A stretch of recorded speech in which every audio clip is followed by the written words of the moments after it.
It never works, so I'm so fucking nervous.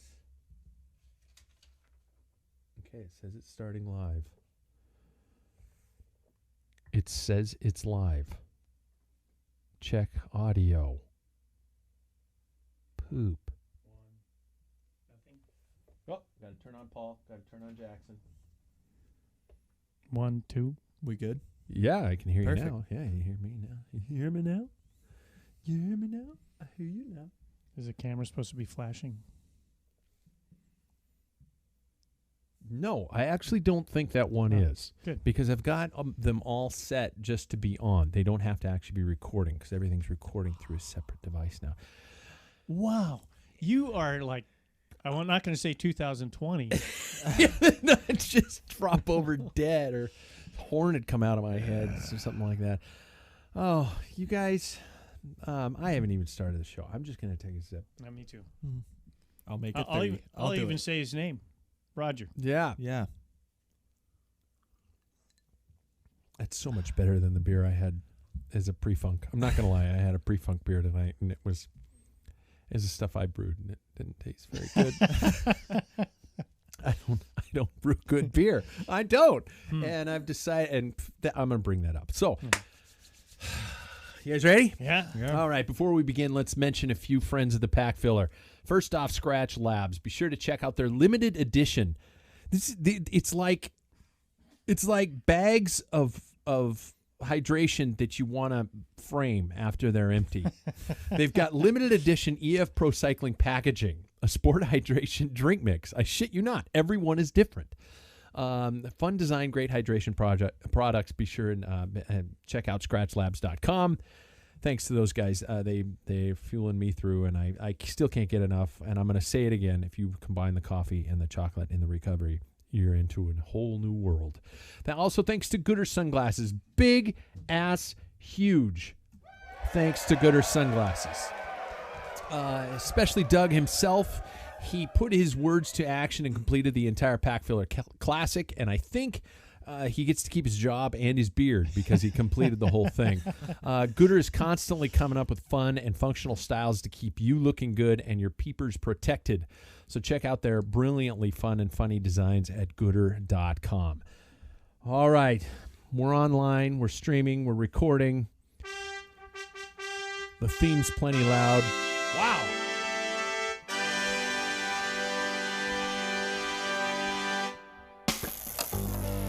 Oh.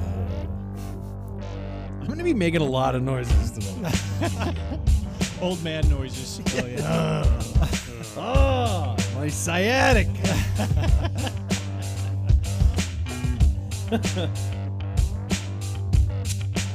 Hey, everybody. Welcome to the Packfiller, the home of what I'm going to call the highs and the lows of the two-wheeled lifestyle. I'm Pat Bulger, and I've got a deck to finish building, or I will soon be divorced. I wish that was a joke. No, it isn't. The last 2 weeks, I've been pushing the boundaries, and it's time to get on with it. With me are, of course, the man that can't seem to catch a break, Mr. Paul Main. Hello, sir. Oh, I broke a tooth coming up. Yeah. We'll Anyway, we got to add with that one. Also appearing in the studio for the last time for a spell. Oh, Because, really? he's got to finish a college degree. What's that got to do with bikes? I don't know. Exactly. It's worthless. He's not studying engineering or design or even, like shoe design. I remember you wanted to do that when you were a kid. You wanted to design shoes. Now it's theater. My, how the mighty have fallen. Yeah. Jackson Bulger, I need to say your name before we actually get too far into it. Hello. Hello. Wow, what a week it has been, you guys. Just plain wow. I'm going to keep saying that. The Packfiller Classic has wrapped up. A brilliant end to a long-ass bike race. Milan San Remo happened on Saturday. And I think we got some stuff to fill the gaps. Yeah. I think you could say that. Yeah. Some things I really am excited to talk about, and some things I'm really, you know what? I just want to make it known that I don't I don't know how to say it, but sometimes shitty things happen, and I don't want to say, oh, at least I got good content for the show, But I believe the people involved with what happened this weekend, we can talk about it, and I think that what was said was that we could come away with something from it. So there we go. You guys, let's start general. Shall we start with the classic? We should probably start with the Packfiller Classic. I know that if anybody's interested, we are live on YouTube. Finally, we're live on YouTube. We got our multiple camera setup happening here, and welcome if you're watching. I'm feeling that this feed is a bit more reliable than the Facebook stream off of our one little GoPro camera. We're also keeping an eye on the chat for the YouTube live stream. So if you want to comment on that, I need to make sure that we are indeed doing that. Pat, shut your fucking face. Goddamn page. It says we're live now, and then we're good there, and I'm going to make sure everything is good there. So yes, I am checking the chat room there. If you guys want to chime in or do something, or I don't know, be one of those online assholes who just says bad shit and hides behind a name like Happy 69 or something like that. Yeah. Get it? Let's start with the classic. Thanks to Gooder, thanks to Giant Bikes, and thanks to Fit for Hope, among others. Some great companies and great organizations that were along with us. And to all of the riders who were involved. You guys helped house families dealing with homelessness. And we angled that towards a COVID response. But I think the money's going to go to a lot more than just that. So I didn't expect anything more than $100 going into this. I thought maybe everybody's going to donate $5, and but we raised over $2,000. Well done, and thank you to everybody who donated. I know that on top of the stuff that went to Fit for Hope, the Riverside State Park Foundation and Evergreen East also received donations, which are areas within our local area. So local juniors and our wonderful state park are all going to benefit from that. So, guys, we're gonna take this in order here. So we don't want to necessarily go straight to the jugular. We'll never get out. You don't want to start out by going, once upon a time in a galaxy far, far away, Darth Vader was Luke's father, and he cut off his arm, and the end of the story. We can't just go there. You don't story go there. Yeah, you don't go exposition climax. It would save time. Yeah, it would. True. It would. That's what he said. Oh, God. Gentlemen, how would you rate your Packfiller Classic on a scale of 1 to 10? Jackson, why don't you go first? I would rate mine at whopping 10 out of 10. I had a great time. My road race was really hard because it was on the warmest day of the week, but I had a good time. Yeah. And it was all, I think it was all great for the cause that it was towards, and for the first time out, it was, I thought it was awesome. Yeah. Yeah, me? Paul? Mine was total shite. It was, first of all, the prologue, we're going to go through individual stages. I couldn't do that on time, so Yeah. I pleaded with the chief official referee. The commissaire. Can I please, I'll even double up the TT on Saturday. It just, things didn't line up. So I planned on doing the road race, and that was bollocks. And then things went to shit all the way through. But that's bike racing. You have those days. I get knocked down, but I get up again. Oh, you're never going to keep you down. My week actually went really well. I decided to do a Tuesday, Thursday, Saturday, Sunday in order of my stages. I'm a teacher in the summertime, so really my only obligation is a deck. So last week I made sure the upper deck got finished. The lower deck is not yet finished, and that's going to happen this week. Or, like I said, I'm going to be sleeping on the lower deck. And the unfinished part. Yeah, exactly. And so I did a Tuesday, Thursday, Saturday, Sunday, and my stages went well. I changed we'll get into that here, but I felt pretty strong, and I kind of surprised myself in a couple spots. Except yesterday, I knew I was going to do poorly, and so I just settled into doing poorly. I have to share this one. For those of you who are following along with our social media throughout the time, Yesterday, I posted a picture of the cog set I was riding, and it was this. The high gear was this dinner plate of a gear. It was huge because I don't like to climb, and I posted this photo on Instagram saying, hey, I do what I can. Hashtag I can't climb, or I don't like to climb, or something like that. And my father, in his infinite wisdom, decided to say, hey, what happened? You used to be a really good climber. This is my father on Facebook because that's how he types. That's the sound he makes when he types. Totally. And he says, what happened? Life? Like he's being funny. And so I responded immediately, all lowercase, genetics. Ooh. Yeah. Touche. It's a good hit. Is that good burn? Like that. Oh, is that good burn? I felt good about it. Thanks, Dad. So happy. We all have such high expectations of each other. Speaking of expectations, what were yours going in? Paul, what did you have any? You're a guy who's been focused on racing and dialed in and really wanting to do that, and COVID comes along and basically just takes a red hot poker and crams it up my butt. Yeah, exactly. Thanks for that visual. Yeah. I actually catching the footage of you and Jackson, on Facebook and stuff, and the YouTubes. Yeah, I was like getting like that race nervousness, and I was so jacked because the way things I was, for my road race and stuff. I was going to honor Brent because he was going to do a section of gravel. It goes out by my house. I've got a story with this, everything. Yeah. In my mind, this was going to be. I was drilled. In my mind, I was ready. So that's not how it turned out. No. On the road race, or you want me to get into that? We're going to individual stages. Okay. We're just going broad. Jackson, what were your expectations going into this? I know you dealt with some issues going in. You were talking about the fact that you were reaching a little bit of a burnout phase, and you were trying to kind of hit the reset button. So being that a couple weeks out, what were you thinking going in? Well, like, okay, I gotta go, I gotta perform, or was it just like, you know what, fuck it? It's funny. I kind of found myself in the mid ground of that.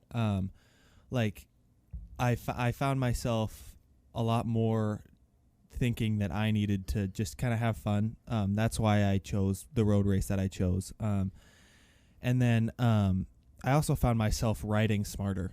I say I don't want to get caught up in the numbers a lot of the time, but I really made sure to pace myself, keep my heart rate in a specific zone that I knew I could maintain.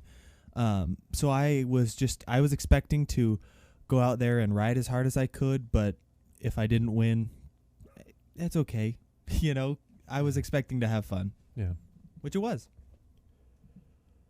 I just wanted to beat CP. No, I did. I was hoping for a couple things here and there. I knew I wasn't going to do anything grandiose.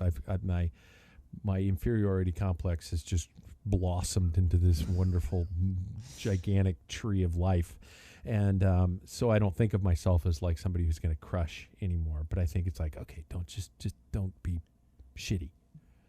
My goal was not to be shitty. And I don't think I was too terribly shitty. So I was happy with that. Gentlemen, was there any particular stage, person, or moment that you wanted to conquer? Obviously, I admitted it to CP, that's CP, I'm saying this out of love, man. If you're listening right now, if you're online, I'm saying this out of love because you're one of the most competitive dudes I know, and something comes out of that guy when it comes time to race. He just turns into this. It's like getting a gremlin wet.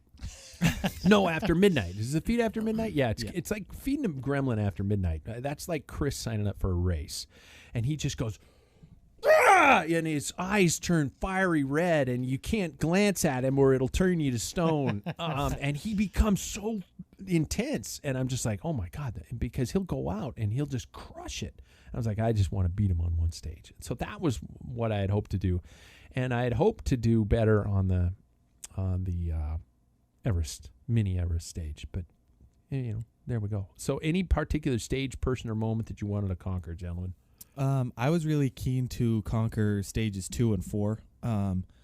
With the course that I chose, I knew it was going to be hard, and the day I chose, I knew it was going to be hard. So You picked a brutal road race. Yeah. And then stage 4, Mount Spokane, for us at least, I wanted to try and go for it, but like I said, ride smart. So, yeah, those are the two that I was like keeping my eye on. Yeah, mine was road race. You know, I knew I wasn't going to be like right into competing. I wanted to have fun, do a course that I enjoy, and one, you know, with a little history with me. We had the state championships on that road.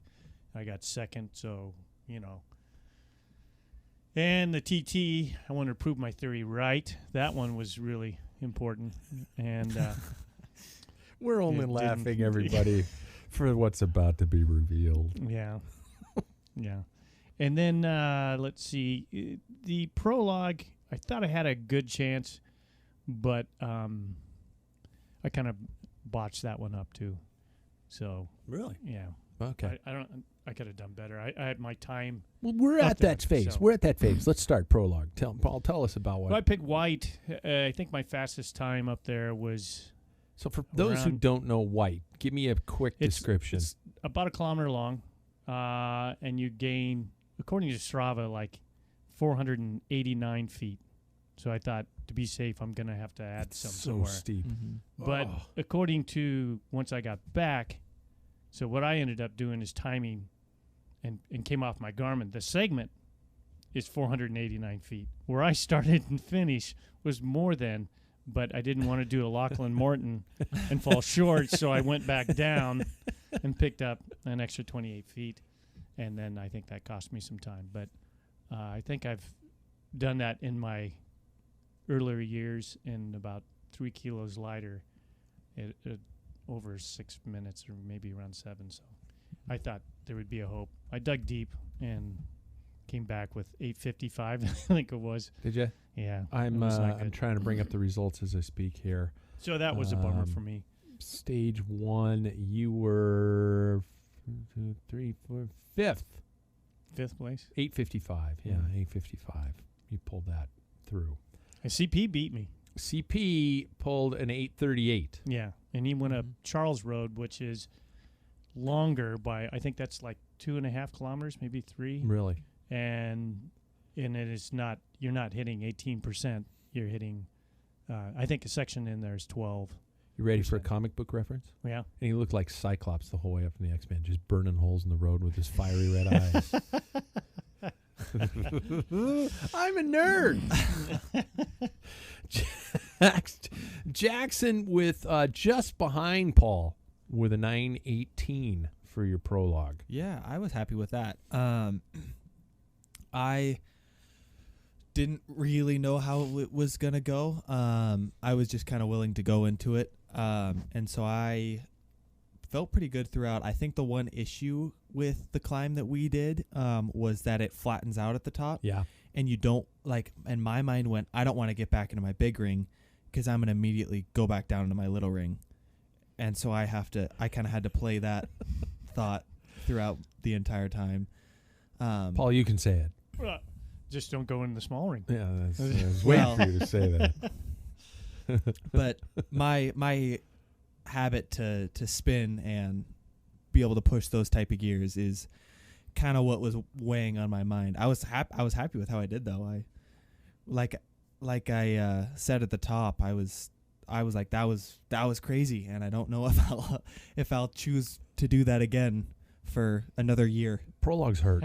Yeah. They always hurt. You're never going to finish a prologue, just going, oh man, I'm tired. It's like, why won't my breathing things work? Yeah.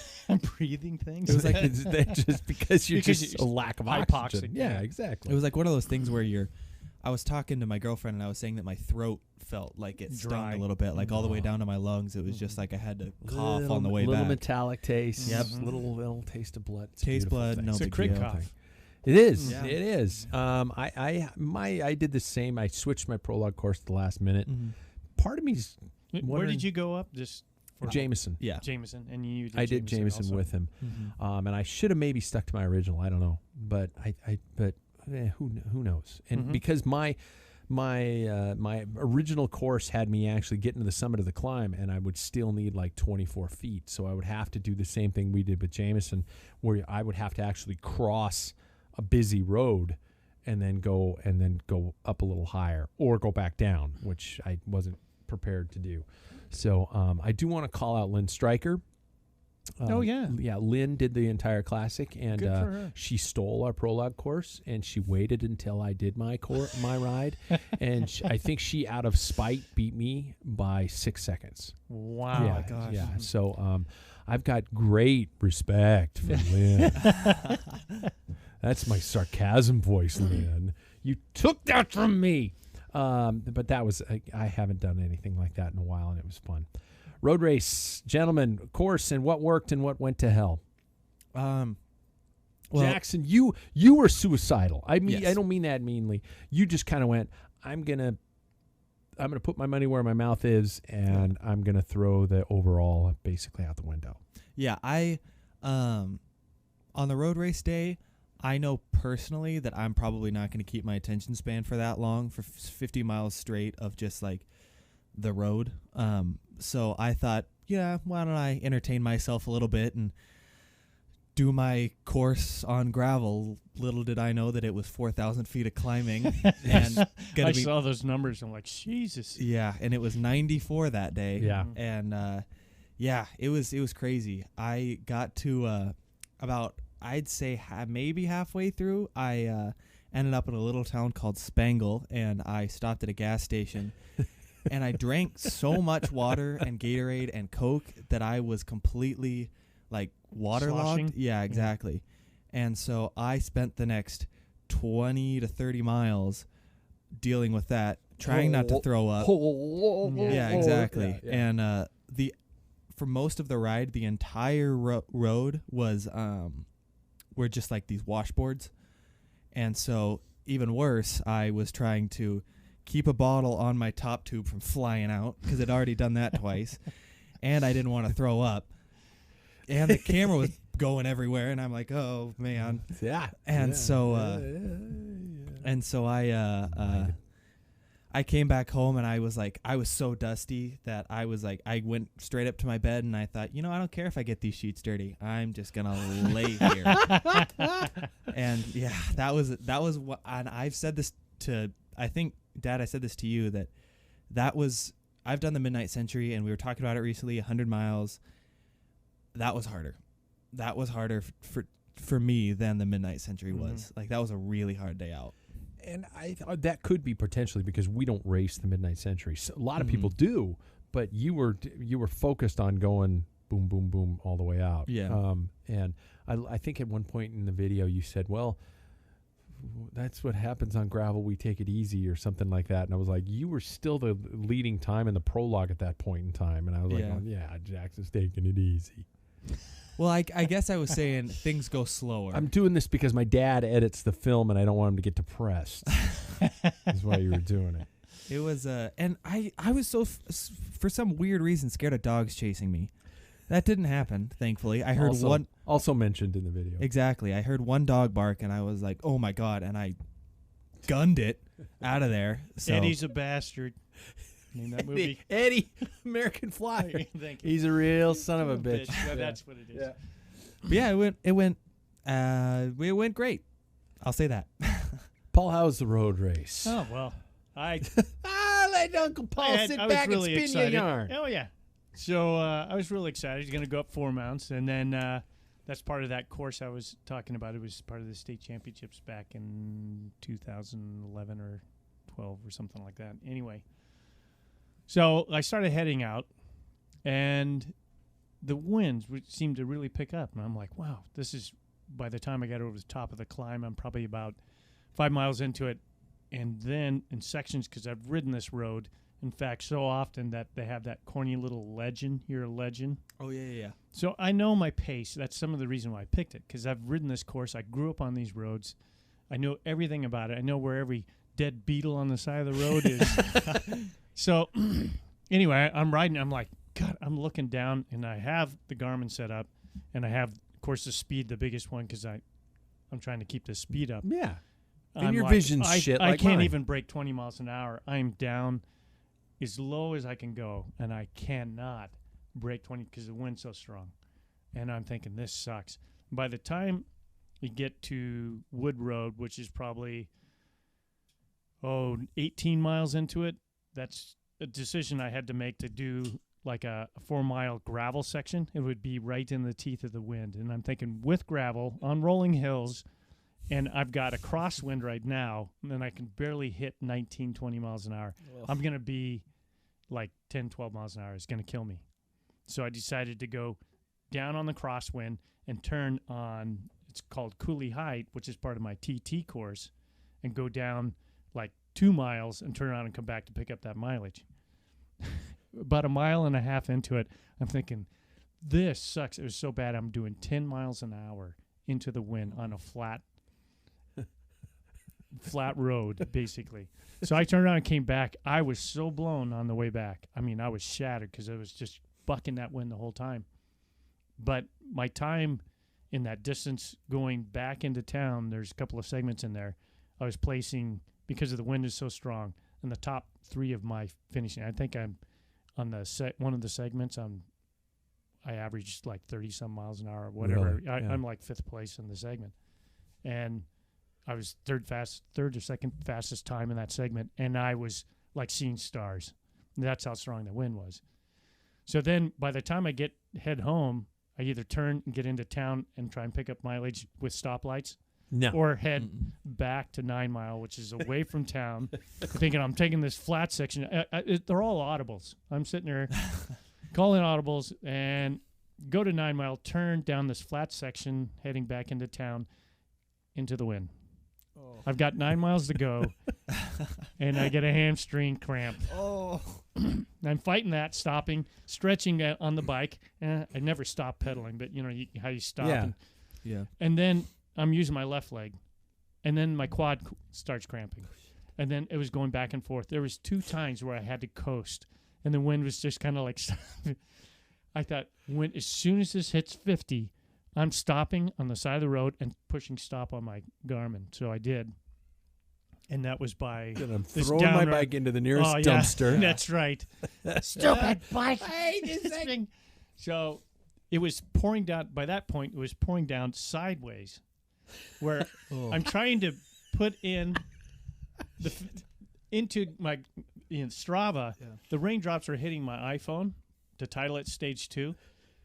That it was going, it was like typing because the raindrops are hitting. It's like a Packfiller, and it's you know, it's like, which means your fingers and the rain were the same temperature. Yeah, probably. And it was like I had like this huge title. I'm going, what is going on? And I'm freezing, and it's pouring down sideways. So I get home, and I'm thinking, what the hell? So I did the research. I'm making this really long, I know. No. I did the research. We had the strongest winds. You can go to the national weather's. Yeah. We had 20-mile-an-hour sustaining winds into the headwind, and with gusts of 40. The gust, by the time I calculated, was when I made that turn to pick up those extra miles, and I was doing like 10, 12 miles an hour. We were getting that 40-mile-an-hour wind. Oh, my God. And that's why I was so fast on the way back, too. So anyway, my God. So cramped. Yeah, didn't go well, but I thought, I've got the prologue I'm going to nail, and I'm going to prove it on the time trial. So there you go. My road race is all over.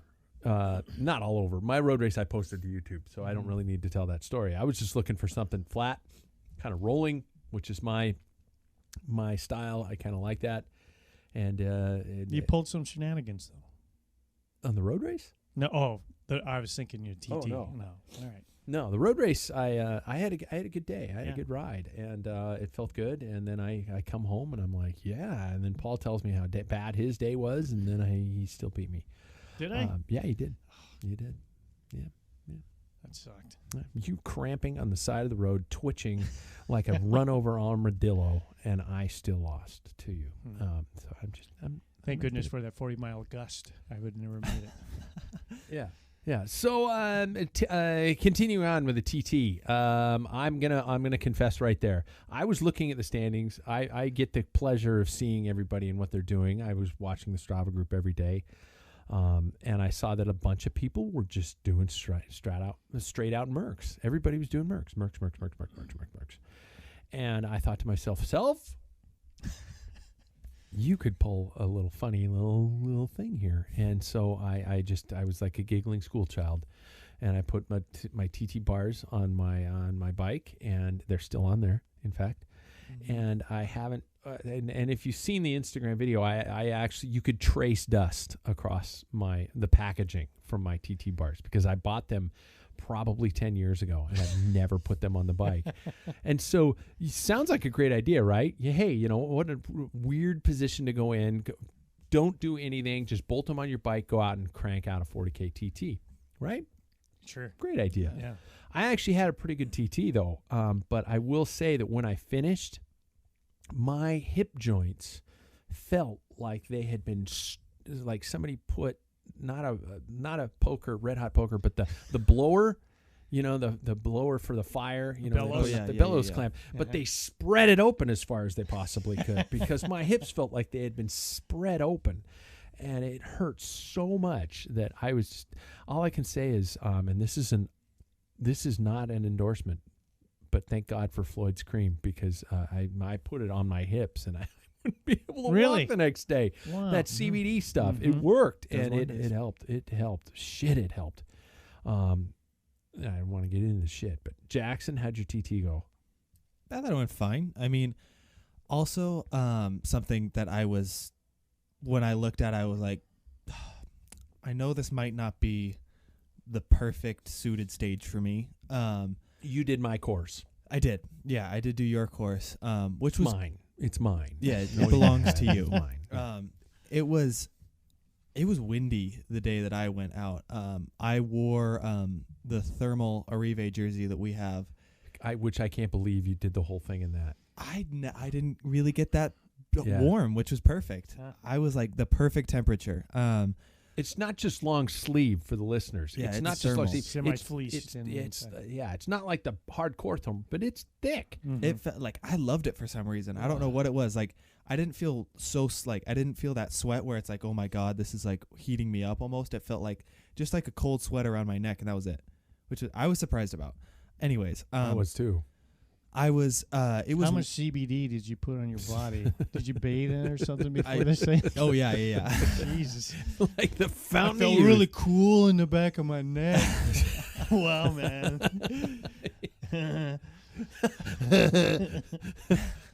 But the way out was pretty. I had a pretty strong headwind. I felt at least. And it was that was where you get most of your gradient on, like most of your elevation. Yeah, it's like 400 feet climb out. Yeah, on the way out. And then you feel like you're going slow on that course because it is. You don't realize it's such a false flap. Exactly. Yeah, Mm-hmm. I was like, I was working to stay above 20, and I think I stayed 21 for most of it, which I was happy with. On the way back, flew because it was a tailwind and it was downhill for most of the way. That one felt better. But yeah, I think I did it in like just over like a couple minutes over an hour maybe, which I was perfectly happy with. I don't know what a great TT time is, so I was going for as fast as I could. Yeah, no, it looked good. And I think I don't remember. I think I asked you, Paul, what I remember back in the day. We used to have, if you did the state TT championships or district TT championships, there was a time, like if you made it under a certain time, you automatically qualified for nationals. And I don't remember what that was. I'd love somebody if you're on the chat or to tell us what that was. 55 minutes, was it? Oh, was it under an hour? Yeah, under an hour. Oh, okay. Maybe it was under an hour or 55 minutes. For 40K. No. That's flying. Well, I'm just thinking back in 80. I know that Steve. No, I bet you it was under an hour. I think it was under an hour. Steve Smith did it. I crushed it the year I did it. Like he flew. Yeah, that guy could fly. Yeah, but for a Merckx TT, yeah, it's pretty impressive. Yeah, considering what's the aerodynamic advantage for TT bars alone? It's huge. 15, 20 seconds a mile. Yeah, and I beat you by 3 minutes. Yeah, but that's over 25 miles. Yeah, and that's because your father cheated. Well, I was also just going out there thinking I'm going to do as best as I can because this is going to be really hard. So you do know why you're on an aluminum bike and a steel gravel bike, right? Simply to keep me close. No carbon for you. I know. You buy your own when you're rich. Yeah. Well, designing shoes. we're hoping on the partner for that one. Paul, how'd the TT go? Oh, God, I keep wasting time. Paul, how'd the TT go?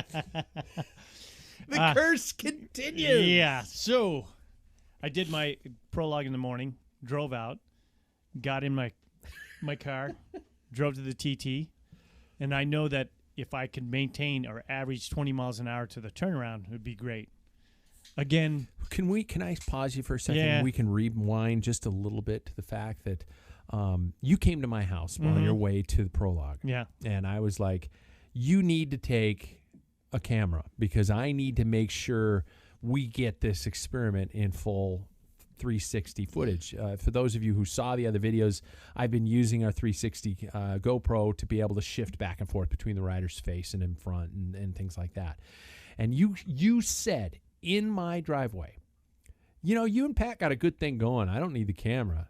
You and Jackson. You and Jackson. You had a good narrative. I'm Pat. Yeah. Yeah. And I said, no, dude, we got to get this experiment going. People are dying to know about your experiment. And now you may continue.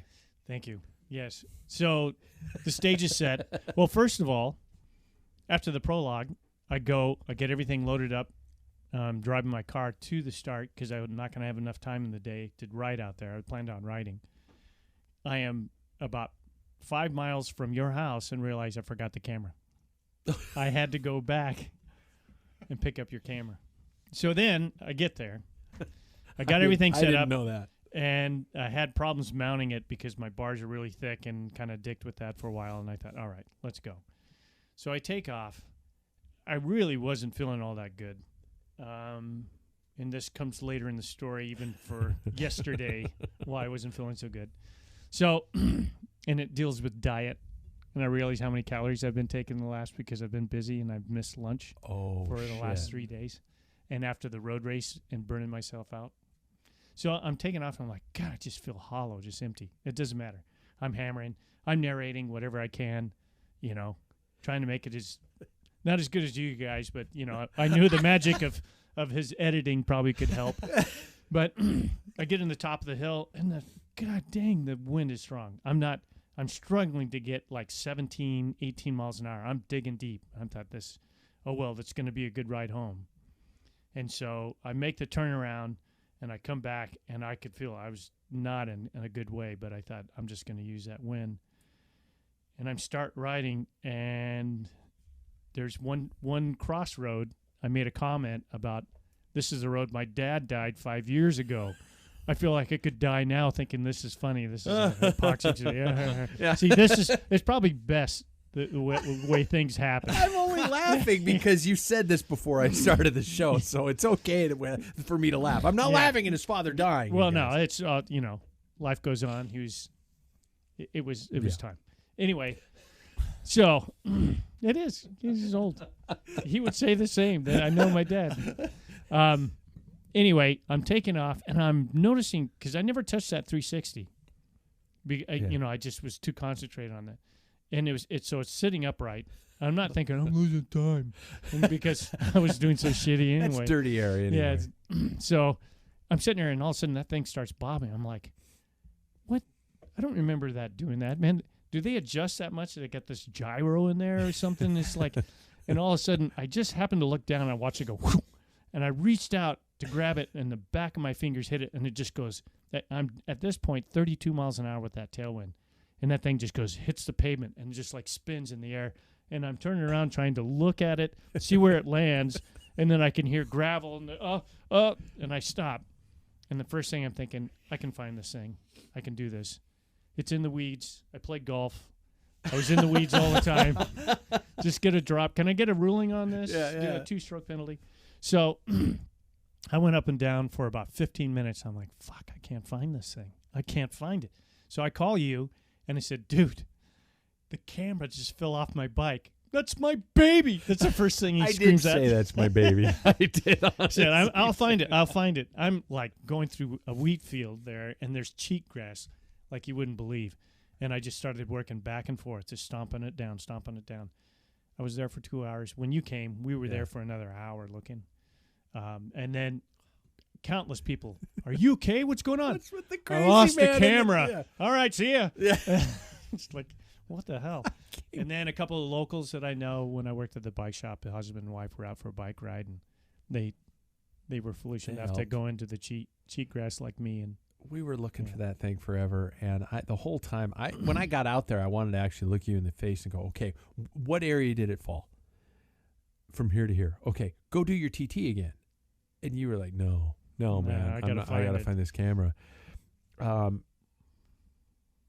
I scratched the TT. There's no camera. The camera's gone. You're out some money. You know what? I think I said to you when I was driving you back to your car, looking at your socks that were covered in cheat grass. Is that what it's called? Yeah, cheat grass. It's horrible, horrible shit. If it gets in, it's hard to get out. Look on the Packfiller Instagram, you guys, and honestly, look at Paul's socks. I had to throw them away. Yeah. I spent an hour getting it out of my shoes. It was in my boa. Every part of the boa. It wouldn't even, the ratchets wouldn't even work. Wow. And we didn't find it. It would be all worth it if we found it. I would have loved the footage. I would have loved the I'm audio going footage back. of us looking for it. I know. Especially you alone looking for it. This is a funny side point. Where's that goddamn fuck? Your dad says there's a Wi-Fi signal, so I turn on my Yeah. phone, and I don't have my glasses. What's this say? What is it? What? Yeah. I got a signal, and there's somebody's. I'd have to run back to check his phone. Yeah. No, that's and he loses his spot where he was looking, so it just became chaos. And this one lady's walking her dog, goes, "You guys playing that Pokemon Go game?" We're out in the middle of a wheat field with holding our phones, going. You know how badly I didn't want to look at her and just go, "Fuck you." But she was nice. Yeah, you know, she was having fun. She had her dog on a leash. But, Pokemon Go. She thought we'd get a laugh. We just stared at her. No, we're looking for a camera. Yeah. And then finally, gentlemen, the Everest Challenge. Yeah. So let's start off here by just now. You know what? Let's just jump into it. Let's talk about what happened on our way down from the ascent. I know that Jackson, you had a pretty good climb. Yeah. Or the one and only. Paul has no beer in his glass. I got a little Roger Thompson, drink. To Raj. Was with us. He had already done the whole thing on one day, and then the whole classic. The whole classic. Yeah. He did every stage in one day. Mm-hmm. He had a horrible flat. If you find Roger Thompson on any social media, you'll see that an actual nail went through the tire, through the wheel, through the rim. Yeah, it did. And that was his TT. And so he went out and did another TT and crushed my dreams because he did it with aero equipment and beat me by like 6 minutes. And I honestly, it was the same 2,000 feet of climbing. It was the same day I had posted my TT, and I was like, I'm gonna get this. I'm gonna do it. I'm a winner of the small group. You know, I'm like the king of the dipshits.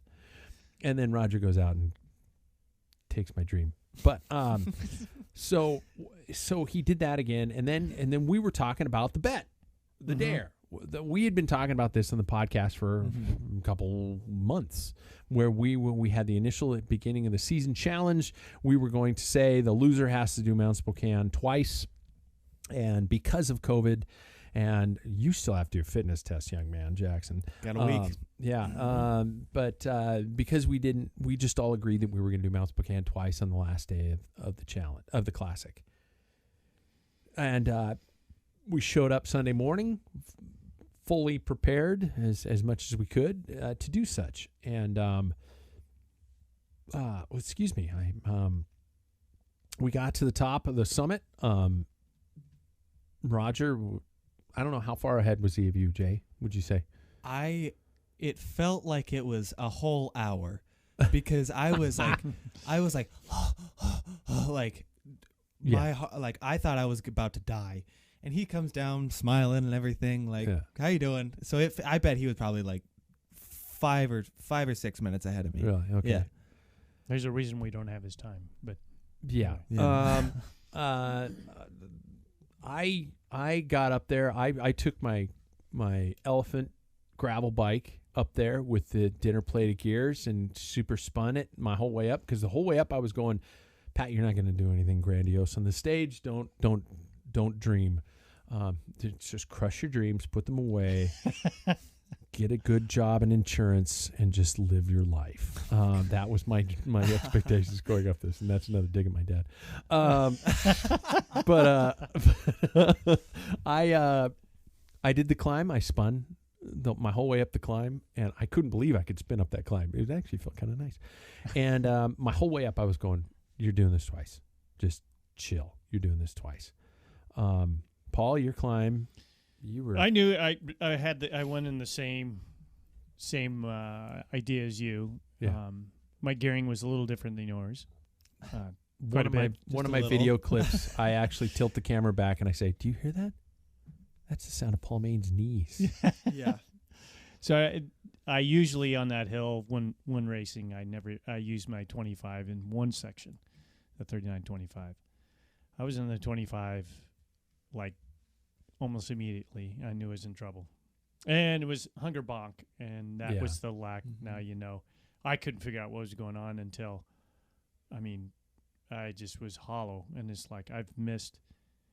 Well, the day before on the prologue time trial, I had English Muffin did the prologue, went straight, did the TT, 100 around, ate a sunbasket meal that later I looked was only 540 calories. Woke up the next day, watched Milan San Remo. Oh, no, that was the day of Milan San Remo. And that took a lot out of you. Yeah, and then I had my English muffins in the morning, and that's all I had. So for 3 days, I had, lack of calories. And when I was at the top, Roger offered me some stuff, and it's like, I've got a good snack down. That's all I could think about for the downhill. Is like I'm getting to my car. Not fast, but I wanted to get down there and eat. I wish one of the cameras was on Jackson's face right now. It might be. I hope one of it is, because you said not fast, and Jackson went, "What?" It was fast. Really? For me, at least. What? Yeah. I was on my limit. Huh. Yeah. No, So- it was. There was one section that I opened it up when we went around the cars because I was riding my bikes right behind. I thought that guy would I'd catch him and he'd whoop and then brake. I'm thinking I'm pissing him off. I can go around him. I think all three of us went around at that point in time. But I wasn't. I've gone way faster down there. Yeah. Way faster. So needless to say, for those of you who don't know what's going on, this is an HC climb that we have here locally. The section we did was probably just about under 8 miles, I think. And sections of 15%, a good climb. And coming down it, you guys, you and Roger and Jackson all kind of started going, and I'm not gonna lie, I'm nervous of that upper section because when I wear contacts, I don't have a lot of depth perception. So I was just going, okay, I'm gonna fuck this. I'm gonna go easy anyway. Yeah, cantilevers, so you can burn your plus brakes I'm on a cantilever braked steel cyclocross bike, and it descends like a cyclocross bike, and I just felt really sluggish, and I'm going, okay, I'm not going to do anything. So I kind of let you guys go. I was following cars down and stuff like that, and here's where things turned a little sour. Well, a little being the understatement of the year. Roger and Paul, Roger was right behind you, and Jackson, you were right behind. I was Roger. behind Roger, yeah. More or less. and I didn't know. All I was doing is just doing my own safe speed totally, down there, yeah. and I didn't know who was. The only time I knew you guys were behind me is when we got backed up and I passed those cars. Totally, yeah. And it's I don't know. fun descent. That second half. And we were at the safe. There's 2 sections of Mount Spokane. The top 4 miles. It's this shite. Yeah. It's horrible. like giant, you Dips can't see out the of dips. nowhere. Yeah, and they're shaded. It's not a good section. And we were going through there, but we were kind of taking it easy. Yeah. Well, and then you hit good pavement, what they call the snow park. Yeah. And then it's about a 3-mile descent, and it's really easy corners. I mean, there's hardly any brake. I mean, there's times where I hardly hit brakes. You can just hit lines, and you're just flying. And you can open 60 it up. miles an hour. You can open it up. Yeah, you're just pedaling and cutting corners and stuff. And you want to take it? Yeah, Sure, Jackson? Yeah. you had the So good seat. yeah, I don't know if I'd call it the good seat, unfortunately. So as we were mentioning before, it was Paul in front, and then Roger, and then me, and we were going, and like I said, I was on my limit. We were going pretty fast, and we were coming down, and I saw on my Wahoo 43 miles an hour, and I felt a little wobble in the turn, and I'm like, all right, I got to ease this up. I feel like I'm going too fast. And so I started to hit on the brakes a little bit. And unfortunately, what we would come to find out later, Roger, his tire rolled off the rim in that turn. We were heading into a turn, a right-hander. Tubeless setup, yeah. The tire rolled off the rim, and I saw him take a wide line, and I was like, what's going on? Is he just stopping? And there's that it's that weird thing where you can see in somebody on a bike where they stiffen up and everything goes straight. And I could tell, locked both brakes, and his front handlebars went a 90-degree angle to what he was, and he just flipped over, and I saw him go along the pavement, and I came up on him, and we just kind of talked through everything, what was going on and everything, and yeah. I came up shortly thereafter. You did, yeah. To kind of give the listener an idea of what's going on, our good friend Roger, and we're not drinking every time we're saying his name because this is pretty damn serious. Roger went down hard. He went down hard on his head, on his right side of his of his face, and has suffered, I'm assuming, a concussion. Definitely. I haven't talked to him about that individual moment of it, but when I came up, I'm not saying this to overblow things or sensationalize things. I thought the guy's eye was out of his head. I honestly, he was just kind of looking at me going, what happened? He bounced. He hit the side of his head pretty severely. Some stitches across the side of his head. He's got multiple fractures in his cheekbones and I guess areas of his face. 4 fractures. Yeah, 4. Mm-hmm. And it was a big scare. It was a huge scare. It was not the way obviously anybody wanted any of this to end. Roger's an incredible bike racer, an incredible bike handler. And there's downhill skier. Yeah, he knows. The guy knows his spatial movement, and something screwed up, and we're all kind of trying to deduce what it was, but it doesn't matter. He went down hard, and we got an ambulance. He went to the hospital. Spent a long time there. He's home now, and from what we understand, he's going to have some surgery on some fractures in his face. He's going to be okay. Is the thing, and I don't want to bring the whole show down, but I did want to address it, and I asked Roger if I could address it, and he said, yeah, because there's some takeaways from this, and I do believe that some takeaways are going to be, first of all, wear your helmet, everybody. We have Roger's helmet. I still have to give it back to him, and there's some pretty good dents in both areas of the helmet, and his sunglasses are scraped pretty severely, and Roger asked me today, he says, did I hit my helmet? And I said, yeah, I'm pretty sure your helmet saved your life, and your glasses saved your eye. Wear that shit, you guys. If you're listening, if you're not a sunglasses guy, I understand that. At least wear the helmet. Jackson, you said it best about your helmet. Oh, I'm never, like, if I go around the block, I'm never not wearing it, and it's and as cyclists, it's gonna sound weird, but it's something that we do, but we don't think about before we do it. And then seeing like something like that yesterday made me really think, like, man, this is something that is vital for me riding my bike, even if it's down the block and back. Yeah. I will, for the rest of my life, put a protective piece of plastic on my head. Paul, I do believe you are now more than ever anti-tubeless. Well, yeah, I talked to a friend of mine who has a company that produces tires that are both, tubeless ready. Yeah. And I talked to him about the situation, and one of the things he recommended is that if you're buying tubeless, here's my deduction about what happened. I'm not going to get into a whole tubeless versus tube. No, and this is all a personal opinion, and because there's people have had problems with clinchers, and people have had problems with tubulars and stuff. So, but first of all, when I talked to you about it, I said, did you see, to me, I'm trying to understand, how did he get these injuries?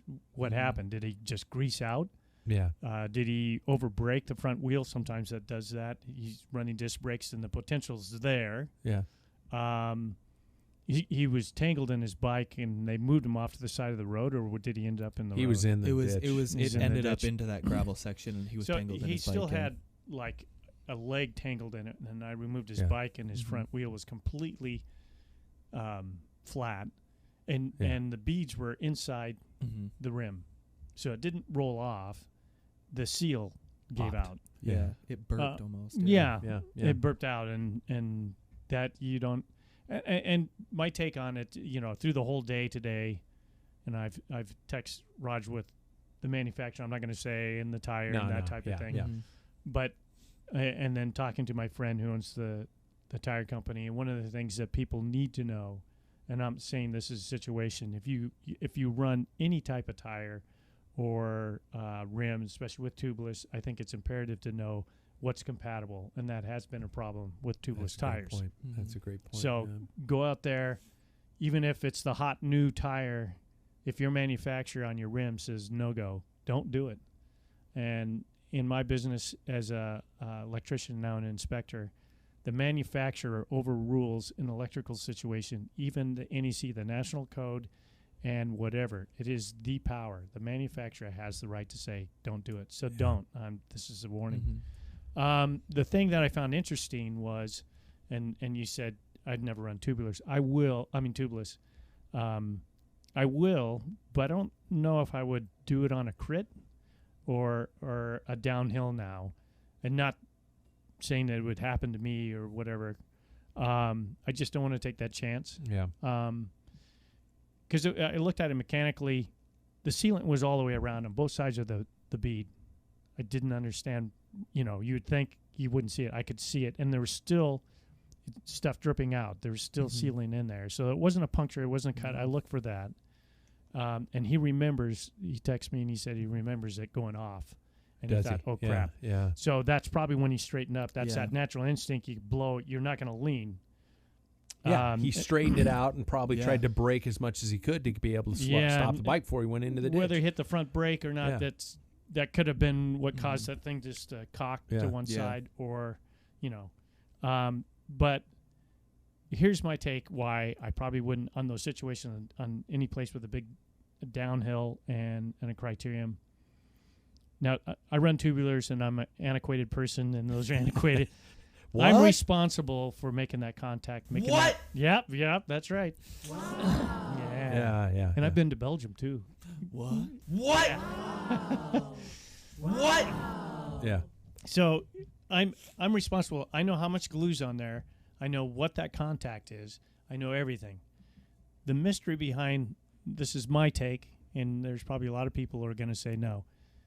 You put that sealant in there, you spin it around, you blow it up. There's no visual. You didn't see if there was like a little spot, And I talked to my friend, could it possible, because it happened on tubulars when things heat up. Yeah. When you brake, that glue will slide a little bit, and that tire will slide inside your rim on a tubular. I said, could that have happened on that and caused that to burp? Did he brake on his front brake really hard, and that tire, which is a really good high-quality tire, Roger does not cut. It wasn't. He doesn't. No. He's got not cheap beautiful material. bikes and stuff like that. Yeah. So could that have happened? He says, I don't think so. So therefore, that's the only thing I have with tubeless is that I can't make a visual, because the only way I can visual is break that bead. Then I'm back to square one. So I will run them on rolling road races and all that. I have no problems. They rolled nice. I like the wheels, but not in those situations. Other takeaways I think we're going with this is we're not doing the disc versus rim brake challenge. There's just too much going on. No. It's not worth it. So Karsten, you can rest nice. You can rest nice, and knowing that you're gonna remain your gravity status. On the latter side, I have Yeah. to say, Roger texts me and he goes, we never got our picnic. And then I was asking him questions because we were going to have a picnic afterwards. Yeah. And when he texts me on an individual text and he goes, I know you just want to get down to your car and eat. And I didn't want to say, is this a Seinfeld episode where Elaine's boyfriend gets in an accident and she has to stop at the movie theater to get her juju beats? Well, what was I doing when he came down the hill? You were eating. Yeah, I just finished I was cramming everything in my mouth. So, Roger, if you're listening, I got my food. Don't worry about it. You kind of had to look at me like, the hell are you doing here? You were way the hell back there. And I guess what other things I could take away from this are always have an emergency contact phone on your phone. Roger did, and that helped us, and being able to get into the phone and find out loved ones and stuff like that. Here's where I think I screwed up. I kept thinking, how can I get into Roger? I had Roger's phone. Yeah. I have his number. I could have called that. All you have to do is swipe Swipe open it up, and then you're in. I'm inside his phone, and I could have called his wife. I will say, and I'm happy that Paul and I made the decision we did to go down to that ranger station and help with a call. To another person. Yeah. Cell phone coverage was terrible. It was non-existent except at the ranger station. Yeah. So I'm happy we were able to do that. But I definitely agree. Always be on for that. Other things I'm taking away is they're really freaking good people in the world. We're all angry at each other right now, and I was overcome with how many people stopped. There was one woman in particular who not only was one of the first people to arrive on the scene, she started asking Roger questions immediately. What's your name? What's your phone number? What's your address? She wasn't even stealing his data. She was asking all these questions, and she got him to lie down. Some other people showed up and immediately gave her towels. She held towels on his head for the entire period.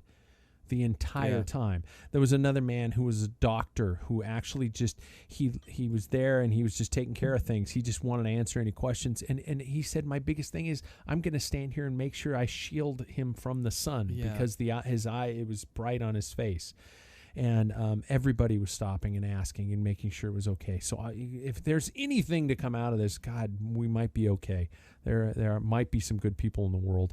And last thing is cooler heads prevail in these situations. I was really impressed with how many people stayed calm. There's no sense in freaking out. I guess we're going there. And I'm just trying to fill time because Paul is just opening up our post-celebratory. And thank you for bringing this, man. Yeah. You brought the good shit. St. Bernardus 12.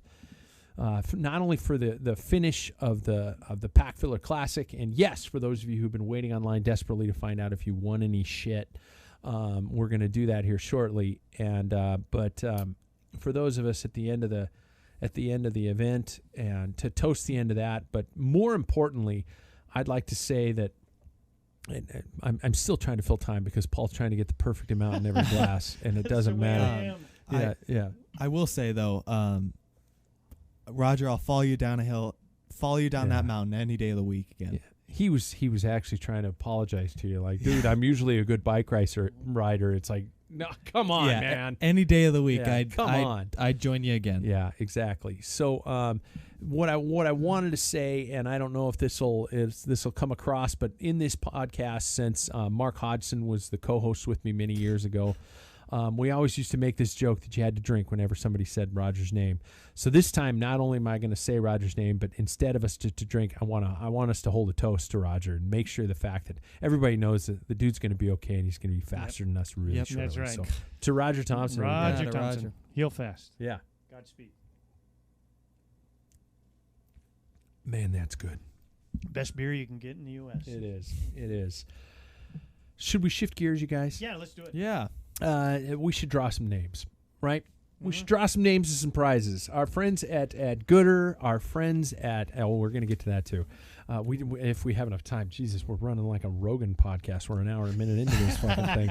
All we got to do is start talking, conspiracy theories. Yeah.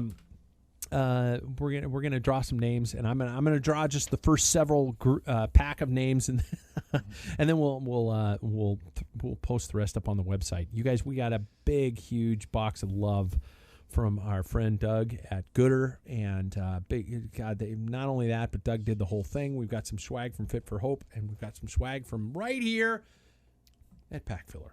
Nice. So, yeah, Jackson's got his shirt on. Yep.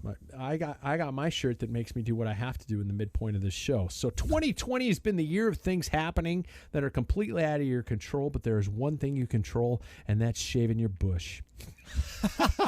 Our sponsors at Manscaped are here to remind you to do so. I shit you not, you guys. I'm reading from Prepared Copy, and I love their Prepared Copy. If you haven't tried it, and this one's I brought intentionally up for Paul. If you haven't tried the Crop Reviver, that's the one. That's the one you tried. So I thought mine was the preserver. Anyway. The the Crop Reviver. Oh, the Crop Preserver. There you go. It's an anti-chafing ball deodorant and moisturizer. That is it. It's going to help you tame that I summer. got it on right now. It's going to help you tame that summer swamp ass with natural hydrators and antioxidants. I have it on now for that particular reason. I do you too. Not. Yeah. I do too. And all of our listeners are going, too much. Yeah. You guys go to manscaped.com, check out their life-changing products. And if you want 20% off and free shipping, use the code PFP. That is P as in Packfiller, F as in filler, and P as in podcast. There you go. Oh, somebody already commented that the St. Bernardus 12 is the best. Cheers and wishing Roger a speedy recovery. Thank you, Becky. Thank you. Yeah. And Brent, same to you, man. Oh, delicious. So, let's see what we got here, you guys. I got a list of names here, and I've got and they're all randomly chosen, and I've got prizes that we're going to give to them. So I'm going to go kind of quickly because this is a podcast, and people don't need to necessarily hear it. But what I'm going to ask from the people who have won is that you do me a little bit of a favor, okay? Could you email me at patrick@packfiller.com. Yes, that's me giving out my private email to the entire world with your address, and include your shirt, shoe, and helmet size, because we've got prizes from Giant. Thanks to Karsten and Giant, we've got a really beautiful helmet. We've got a set of high-end shoes, and we've got a torque wrench set, but you don't need to give us your size for torque wrench set. If you're local, I would be forever grateful if you'd be willing to drop by the studio and pick it up. I will actually not only give you my email address, but I'm now giving you my home address. Creepy as shit. Don't let my wife know. That would save me a fortune in shipping. For those of you who are out of town, no worries. We'll get it to you. All right? So I will also be putting this list on the website. So I'm going to just kind of rattle through this if you guys don't mind. Okay? So first and foremost, let's see here. I've got a Giant helmet and a Gooder package to the one and only Evan Connors. Hey, Okay, I've got let's see here. I've got a Gooder sunglasses and a Fit for Hope package to Ann Farawila. Ann, you did it. Ann is a Knight of Sufferlandria. So wow. Ann. And she crushed the time trial. She's actually right up there in the time trial. Thank goodness I went through the cheat field. Yeah, exactly. A Buck Knives. We got some prizes from Buck Knives, thanks to cool. our friend Bruce Johnson. Buck Knives and Gooder going to Justin Short. Justin. That guy. Justin is going to have a knife. Fuck. Yeah, that's so wrong. Don't know if I'll be Wait right a minute, with you him might soon. want to check his criminal record before we hand him the knife. He's going to be running with it, pointing straight up. All right. We've got a Gooder pair of Gooder sunglasses to Jake Vermillion. Jake from Fit for Hope. Jake, you want a pair of sunglasses? Hey. He could use some Thanks, more. Jake. Right. This one I intentionally chose, so I'm not going to lie. Doug Ori works for Gooder, and so I got some Packfiller swag that's going to Doug. Yeah. Let's see. Let's go kind of nice. Let's go kind of nice, shall we? Let's go up a little bit more. Let's get a Giant torque wrench set, right? Going to Dan DeRuyter. Dan DeRuyter's going to walk out with some torque wrenches from Giant. Yeah, local guy. Not Another Gooder gift pack going to Brent Soderberg. Hey, Brent's Brent. going to take that. Insider. Yep. Yeah, right? Yeah. Another Gooder package going to... No. Damn it. She beat me in the time trial. Lynn Stryker's going to tow us some Gooder love. Gooder love for Lynn. This one's funny. Pair of glasses and a Packfiller hat going to Roger Thompson. Hey. He won't wear them, No. but you never know. So there we go. Gooder and Packfiller swag going to Bruce Johnson. Hey, Bruce, the Bruce. guy who got us the knives, and he also, I think, beat me in the damn prologue. Gooder sunglasses package going to Andy Palmer. Good old Andy. Andy did the TT legit. Yes, he did. Mercs. Really? Detto. Old Detto Pietro shoes. You have no Yeah. idea what I'm talking about. And toe Jay, but- clips. You can yeah. see the worn out spot on it. Old bike. Yeah, stuff no like socks. that. Oh, my God. Gooder package going to Tyler S. I don't know your last name, Tyler, but let me know what Yeah, year go it to is, and Tyler. we'll go from there. Our best photo and Gooder and Packfiller swag package goes to Becky Phillips because she sent some awesome photos. I loved her you, photos. Becky. Thank you. Yeah, exactly. Let's see here. Giant helmet. Oh, shit. Giant helmet and a pair of sunglasses going to Evan Connors. Connors? Did I say that one name already? I might have Go done Evan. that one. But Evan got a giant helmet. Dude, send us your size. That's a cool freaking helmet. Oh, that wasn't the size giant? Yeah. All right. Well, that's with bidding us. Yeah. those pair of nuggets. giant shoes. Beautiful freaking shoes. Going to Maria Sawinski. Wow. Maria Sawinski's going to wear a Wow. pair of giant Yeah, shoes. Well done. And I think last but not least, his name is El Rotundo on Strava, but we love Karsten Hagen, so Karsten Hagen's going home with a pair of Gooders.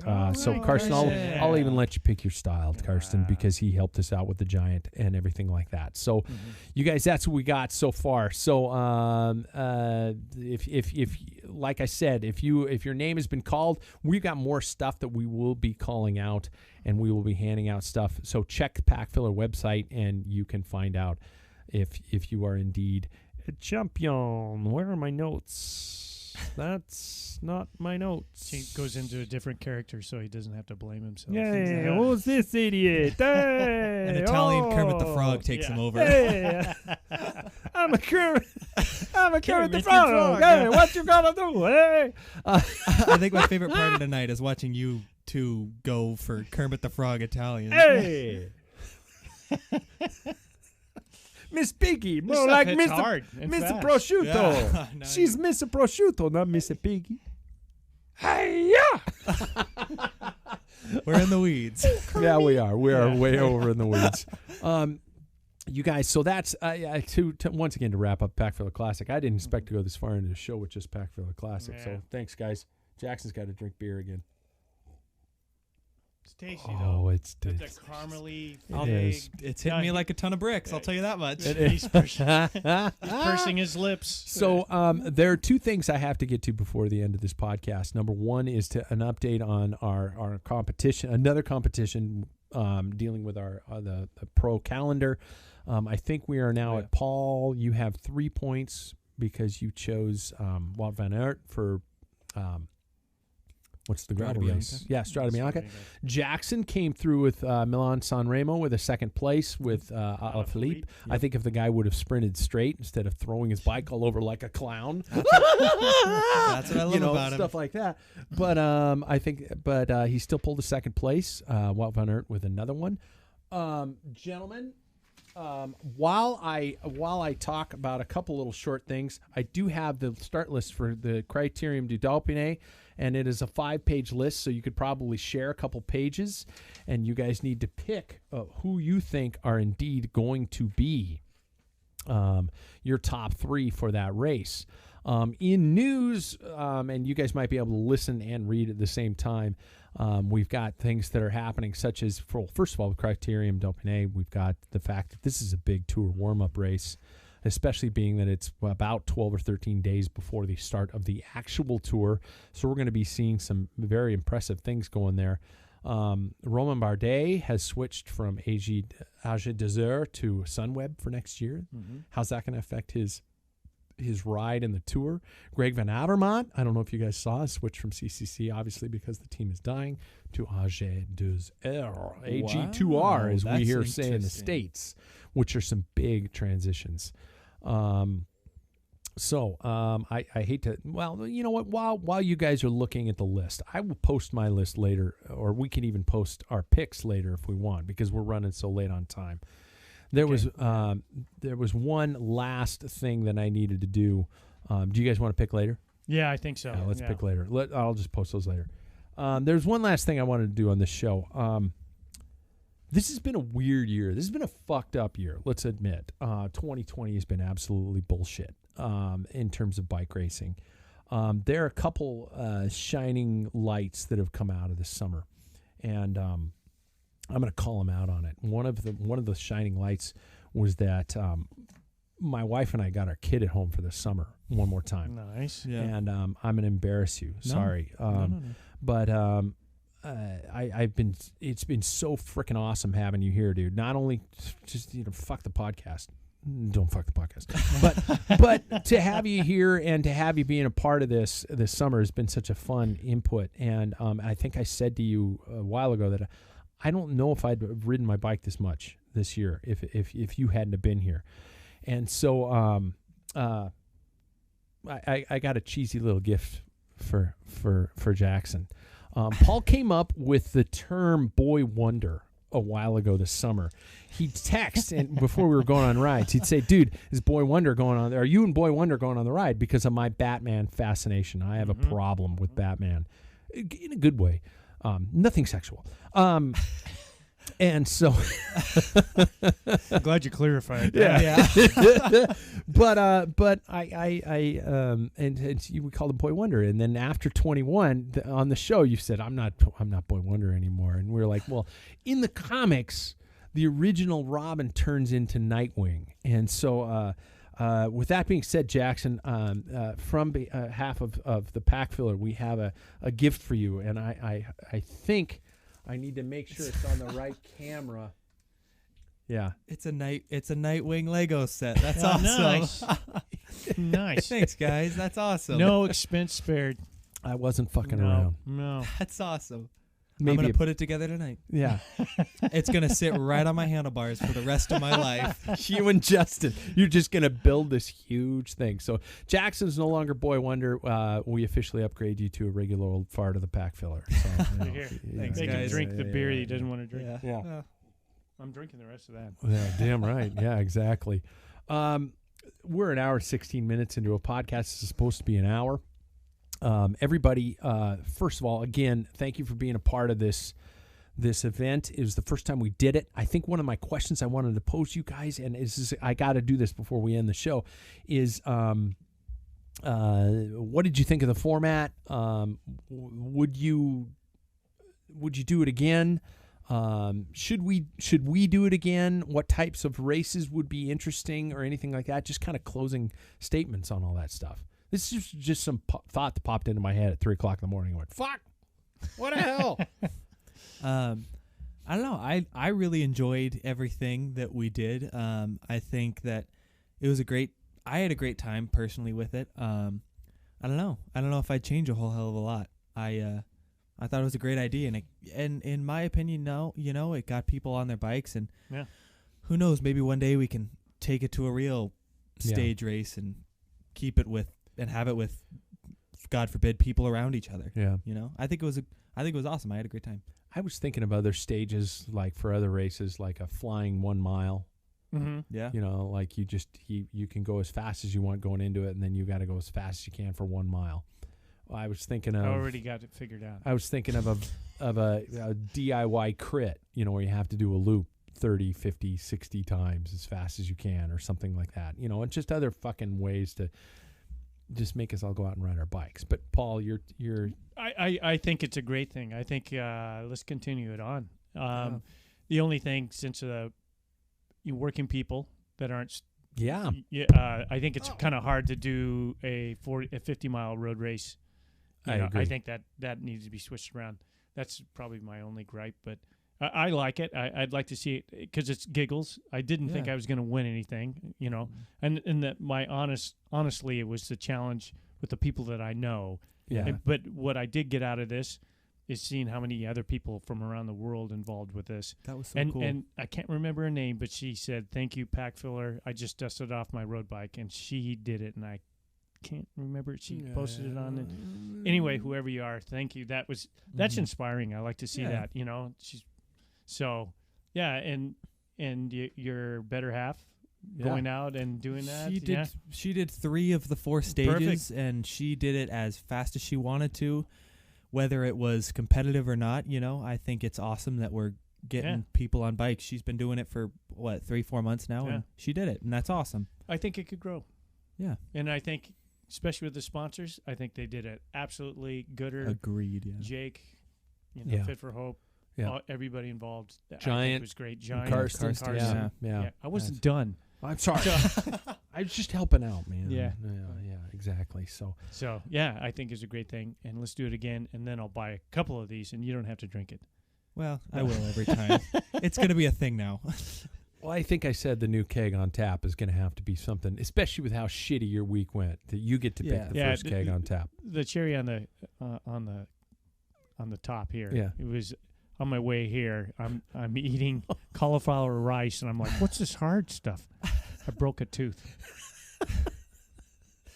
Jeez. I hate this year. You know how I call myself Charlie Brown? Fuck it. Yeah, I got it beat. You're Charlie Brown, man. I compressed it in 1 week. You did. I'm going to drink the rest of this wonderful beer, and I'm going to toast everybody. And again, thanks, you guys. So stick with us. If you like the podcast, subscribe. Like and subscribe, bro. And all that sort of stuff. We're here every week. And Jackson, you promised that we're going to Zoom, Skype, whatever the fuck it is, and we're going to contact and be on the YouTubes. I may be in a different place, but I'm not gone forever. So. Right on. And the new stream held the entire time. There we go. 6 more signs to the apocalypse.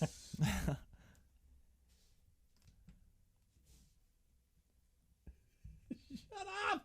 Live stream, go away! Cut! It won't stop! Oh, great. There it did. Okay. That was long, but that was fine. Yeah.